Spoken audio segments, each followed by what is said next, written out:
I'm sure other people hate it as much as I did. So I'm going to show you how to disable it. It's a little door chime, your Geo Metro. There's like the whole driver dash. And you just remove this bit. It sticks on right here. And that's held on by just like 3 little screws. Basically, you just go all in here.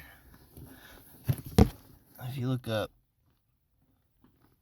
little unit, let me show you. Here's the plug-in. Just in this first slot right here.